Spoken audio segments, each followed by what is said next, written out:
Oh, what was that voice crack? Oh, child. Hello, good morning. Welcome back to another episode of Tea Time with Mary. I am your host, Miss Mary Lou. And today, oh man, today, guys, I'm tired. I, on accident, stayed up for 32 hours and then slept for 16, so balance.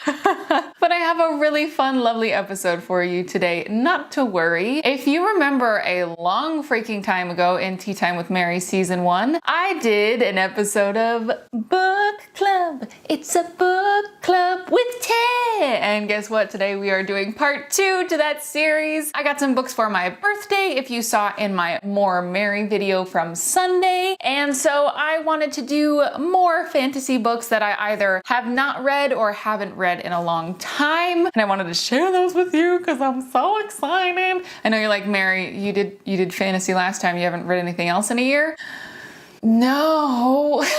I mean, like, you know, I dabble around sometimes, but there is something about fantasy books that I've always connected with that I just love. They make me happy like no other genre does. Especially as you'll see here, a lot of these are also children's books. So I have read some as a little baby Mary. Insert picture here. Oh, why did I do that? Post Mary, why did you listen to me? Post-production. That's me. I don't know what you're trying to do. Anywho, I have 3 more fantasy books for you today to talk about on our book club episode. But first, let's drink some tea. Ooh, very nice. It's tea time. It's tea time with Mary.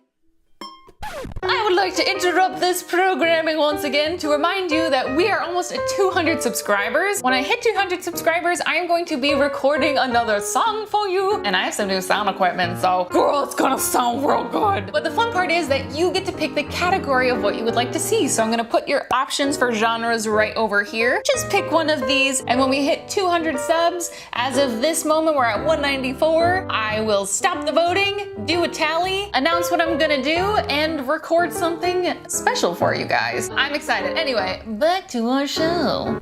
Alright, book clubbers, the only kind of clubbing you'll ever see me do. Oh, good start. A+. I thought I would start a book that overlaps with something that I talked about in the first episode. Introducing The Emerald City of Oz, novels 6 through 10 of the Oz series by L. Frank Baum. This, if you remember from the first episode, I had a collection of books that was books 1 through 5. So the Oz series is something that I read when I was a little girl. And the awesome thing about these books is that as each book in sequence goes on, Dorothy grows up a little bit. So you can really grow into the series and into this awesome female heroine's adventures as you get older. And even back as an adult, they're fantastic reads. Now, I have not read the books from this book since I was really little. What's in here? Let's take a look. We have The Emerald City of Oz, The Patchwork Girl of Oz, Tick-Tock of Oz, The Scarecrow of Oz, and Rink-Tink in Oz. So some of these do sound super familiar to me, but gosh, I don't remember because it's probably been almost 2 decades since I touched upon these books. Ozma of Oz is my favorite. It's in the first 5. It's not the first book, but it's really,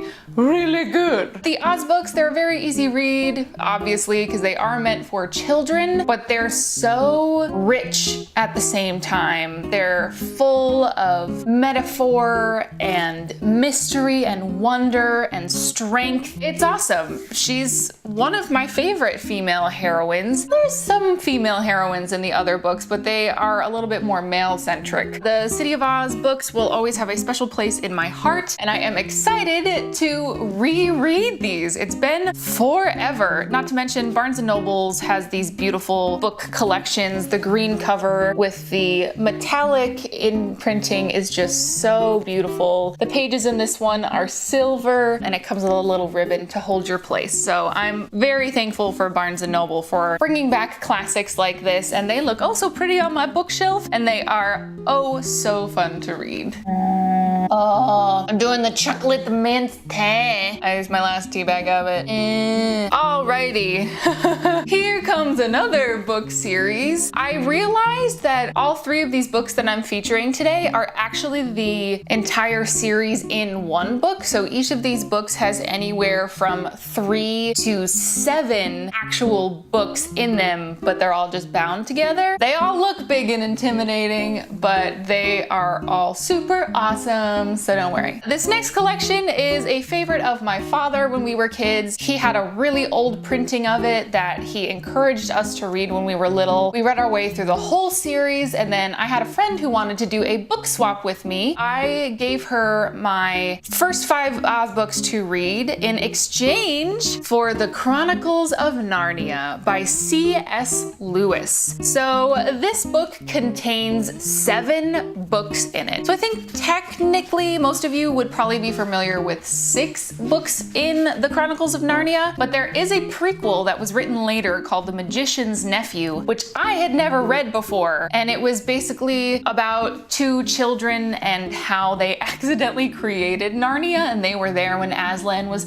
prancing around the hills singing into creation different things. Really, really cool and lovely. And I remember reading these. Lucy was my girl.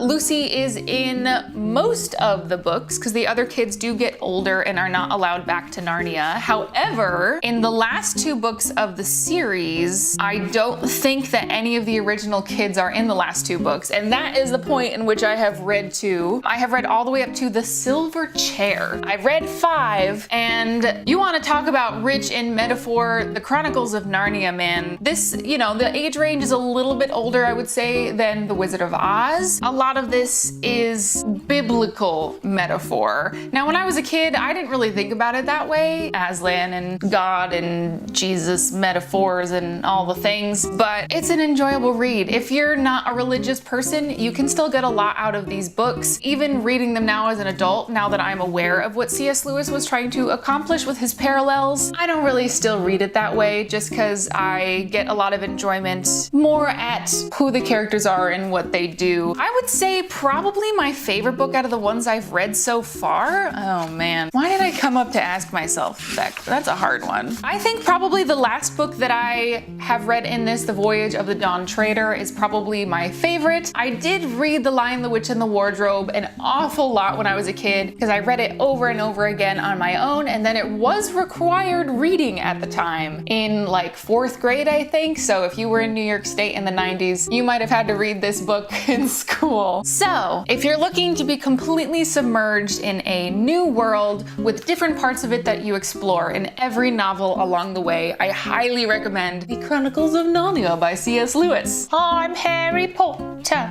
Ron Weasley. So funny thing about C.S. Lewis and our next author, they both taught at the same university. I think it was Cambridge, don't quote me on that. They both taught at the same university at the same time, were both friends, and were both writing their masterpieces around the same time. However, the goals that they wished to accomplish with their writing were completely different. So with that, I would like to introduce The Lord of the Rings by J.R.R. Tolkien. Now, as a child, I read The Hobbit multiple times over. I even just reread it like a few months ago, and I devoured The Hobbit in like 3 days. And that is not a short book, and I am a slow reader. And I also read a collection of short stories by J.R.R. Tolkien that I really, really loved. I don't remember too much about them. I remember there was like a magical cake with a star baked into it, and whoever received the slice of cake with the star and ate it was like given like a special gift or something. If anyone can remember what that particular short story is called, y'all let me know. So this beautiful copy contains all 3 books from Lord of the Rings. It does not contain The Hobbit, or I think it would just be too big to handle. But guys, nerddom confession, I've never read these books before. Yes, I've read The Hobbit and the short stories, but I've never read, ooh,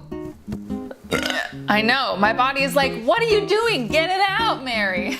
Yeah, I've never before read The Lord of the Rings. I tried when I was like really young, and I think because I read The Hobbit when I was so little, I was like, oh, these are like the sequels. And then I tried to read them and I was just bored and I couldn't read them. Don't try to read them when you're like 8. For most people. Now, however, I've only had this book a week and I have already made, if you can see, I've already made a pretty big dent. The Lord of the Rings was originally 6 books, but they kind of condensed it when they were printed and released into 3 books. So I am already done with the first book, or halfway through the Fellowship of the Ring, however way you would like to put it. And oh my gosh, this story. Oh my gosh. I mean, duh, they've made movies about it. I remember when all the movies came out, I saw all the movies in theaters. It's a book series that is very close to my father's heart, and he wanted to make sure that we were all a part of that even when the movies were released. And I really like the movies. I haven't seen them since theaters. I don't think I've ever rewatched them. You want to talk about creating a whole universe with rich history? Oh my gosh, this book. And I learned a lot even about the different printings of this book and a little bit about the method to J.R.R. Tolkien's madness when creating the world of Middle-earth. Like, he would write things in pencil by hand first and then go over it in pen. His son has released like a 12-part book series about the making of Middle-earth. The first bajillion printings of this were full of errors and even released sometimes in versions that the author and editor never consented to. It's a whole mess. This is the 50th anniversary edition text, which still is not perfect, apparently, but it is way better than some of those printings like in the 60s, 70s, and 80s. And it has quite a few different forewords to it and an actual prologue. It took me like a night of reading just to get through all like the prefaces before I got to the actual story. It's really good, guys. I know like I'm advertising things that people are like, what are you, like a 12-year-old? Yes, I am. And I am not ashamed of it. And why wouldn't you want to relive things that brought you such joy? They can still bring you joy. It's real good. This cover is really cool because this is actually all indented. Here it's actually stamped into the cover, and it's fuzzy and I'd like to touch. It's a lot of words. It's a lot of reading. And it has the maps and stuff, of course, inside. Hobbits can be not so smart sometimes, but with the help of their own stubbornness and friends that they can meet along the way, they'll be all right. Fantastic books. I am Snape, the potions master. Dumbledore! Thank you so much for watching another episode of Tea Time with Mary. I love doing these videos. They're so fun. If you have any recommendations of books that you love, whether or not they are children's fantasy books,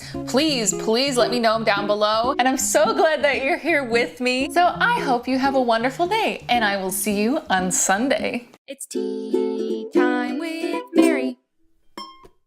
Thanks for watching Tea Time with Mary. I hope to see you real soon. If you want to like, subscribe, and comment, I think that would be cool. Check out my facebook.com/teatimewithmary for all the content that's new, or my Instagram, Twitch, and Twitter. I'm at Miss Mary Lou. So thanks again for joining us. Thanks for being a friend. We'll see you next Tuesday. The fun never ends on Tea Time with Mary. I always like stick my tongue out at the end. It's so weird.